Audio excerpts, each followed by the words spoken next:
ल साथीहरु, म आज कोदोको पिज्जा अथवा कोदोको रोटी, लोकल कोदोको पिठोको रोटी बनाउन गइरहेको छु। र हेर्नुस्, म यस्तो तरिकाले चाहिँ देखाउँछु।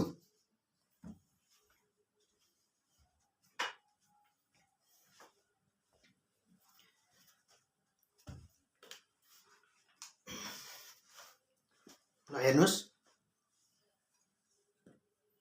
यो कोदोको पिठो 1 चम्चा, 2 चम्चा, 3 चम्चा यहाँ यसमा कचौडामा यसरी राख्ने। अनि त्यसपछि यो अन्डा, कुखुराको अन्डा यसरी टक्क काट्ने, यसरी सलक्क यसरी खसाल्ने, यहाँ डाल्ने, राख्ने। ल अब चिनी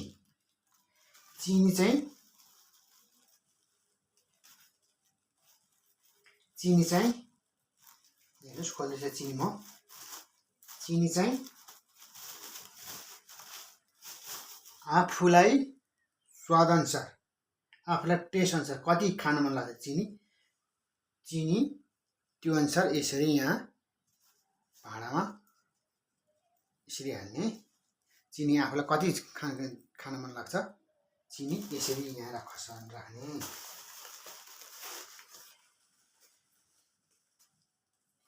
त्यसपछि नुन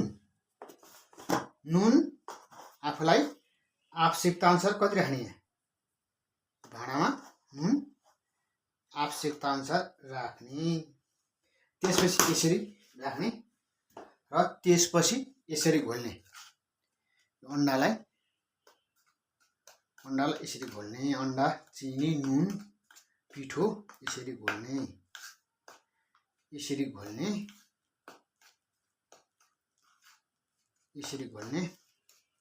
घोलिसकेपछि पानी आवश्यकता अनुसार यसरी राख्ने।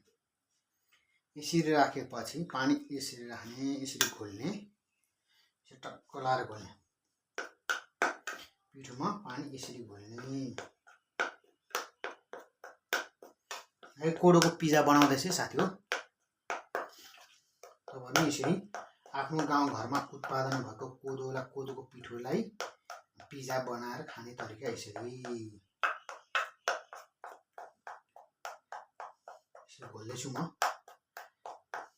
कोदोको पिठोलाई घोल्दैछु।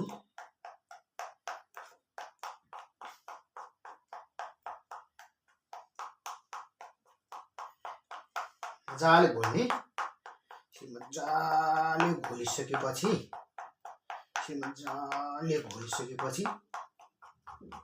कोदोको पिठोलाई मजाले यसरी घोल्ने। मजाले घोल्ने है साथी, घोल्नु। तपाईहरु पनि आफ्नो घरमा बसेर कोदोको पिज्जा, अर्गानिक कोदोको, गाउँघरको कोदोको पिठो ल्याएर मजाले गाउँघरमा अर्गानिक कोदोको पिठोको पिज्जा बनाएर खान सक्नुहुन्छ। यसरी खान सक्नुहुन्छ कोदोको पिज्जालाई। पिज्जा बनाएर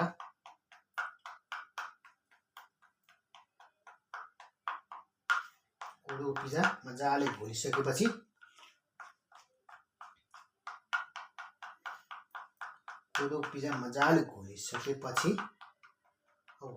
एकदम राम्रो हो। यस्तो हुनुपर्छ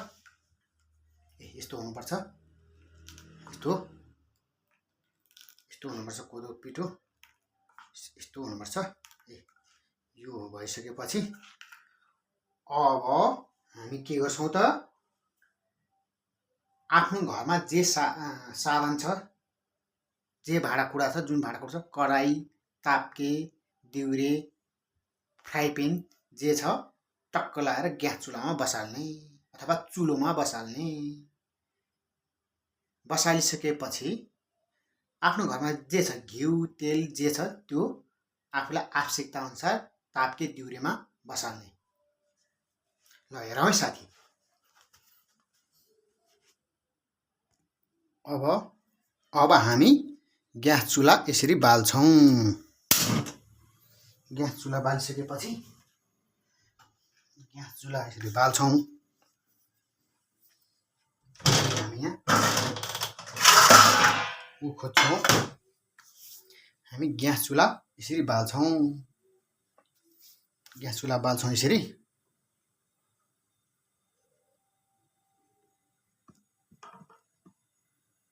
ग्यास चुल्हा यसरी बाल्छौँ। बालिसकेपछि के गर्छौँ हामी? अब हामी घिउ यसरी राख्छौँ। 1 चम्चा घिउ राख्छौँ। यसरी यहाँ घिउ राख्छौँ। घिउ हाल्छौँ यसरी।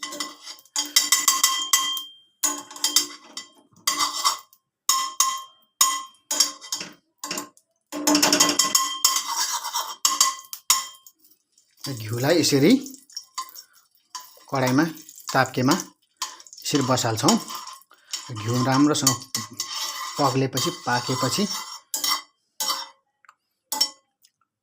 टक्क लाएर आफ्नो स्वाद अनुसार जिराको दाना थोरै यसरी टटक टटक यसरी पड्काइदिन्छौँ स्वादको लागि। जिराको दाना पड्काइसकेपछि अब हामीले अघि बनाएको त्यो कोदोको पिठोमा अन्डा, चिनी, नुन मिक्स गरेर राखेका छौँ। त्यसपछि हामी यसरी सर्लक्क यहाँ ताप्केमा खन्याउँछौँ। यसरी खन्याइसकेपछि टक्क लाएर मजाले राम्रोसँग खन्यौँ। अब ल हामी कोदोको पिज्जा तयारी गर्दैछौँ। हामी कोदोको पिज्जा यसरी तयारी गर्दैछौँ। हेर्नुहोस् है, कोदोको पिज्जालाई यसरी बनाएर खान सक्छौँ। हामी यसरी ढाकन लगाउँछौँ। यसरी छोप्छौँ। 2 मिनट जति छोप्छौँ। 2 मिनट 1 मिनट छोप्छौँ र हामी यसलाई यसरी फेरि मजाले यहाँ चलाउँछौँ। चलाएपछि यसलाई यसरी पल्टाइदिन्छौँ। मजाले पल्टाइसकेपछि फेरि यसलाई यसरी ढकन लागेर छोपिदिने। टक्ला मिठो हुन्छ कोदोको पिज्जा। कोदोको पिज्जा खाउँ साथी हो। अब कोदोको पिज्जा तयारी हुँदैछ। कोदोको पिज्जा तयारी हुँदैछ। कोदोको पिज्जा तयारी हुँदैछ। कोदोको पिज्जा तयारी हुँदैछ।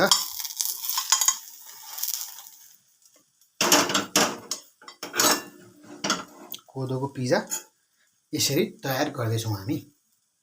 कोदोको पिज्जा हामीले कोदोको पिज्जा अथवा कोदोको रोटी बनाउँदाखेरि आवश्यकता अनुसार 3 चम्चा कोदोको पिठो राख्ने। 3 चम्चा कोदोको पिठो राख्ने र एउटा अन्डा, आवश्यकता अनुसार चिनी, आफूलाई कति टेस्ट मनपर्छ त्यो टेस्ट अनुसार चिनी राख्ने। अनि आवश्यकता अनुसार नुन राख्ने, कति आफूलाई टेस्ट पर्छ त्यो नुन राख्ने र अन्डा राखिसकेपछि त्यसलाई मजाले पानीमा घोल्ने। पानी र पिठो मिलाएर घोल्ने। घोलिसकेपछि त्यसलाई ताप्के अथवा दिउरे अथवा कराई, चुलो अथवा ग्यास चुलोमा बसाल्ने। त्यसपछि तेल हाल्ने। तेल आफूसँग जे छ, तेल अथवा घिउ छ, आवश्यक छ भने त तेल अथवा घिउ राख्ने। त्यसपछि हामीले कोदोको पिठो अथवा कोदोको लेदोलाई मजाले कडाईमा बसाल्ने। त्यसपछि हामीलाई कोदोको पिज्जा तयार हुन्छ। कोदोको पिज्जा तयार हुन्छ र हामी कोदोको पिज्जा खान्छौँ। कोदोको पिज्जा अब रेडी भयो। ल साथीहरू, तपाईहरु पनि यसरी बनाएर खानुस्। मुख मिठो बनाएर। ल हेर्नुस् कोदोको पिज्जा। ल पाकिसकेछ। अब चाहिँ खान पर्छ कोदोको पिज्जा। म आगो अफ गर्छु।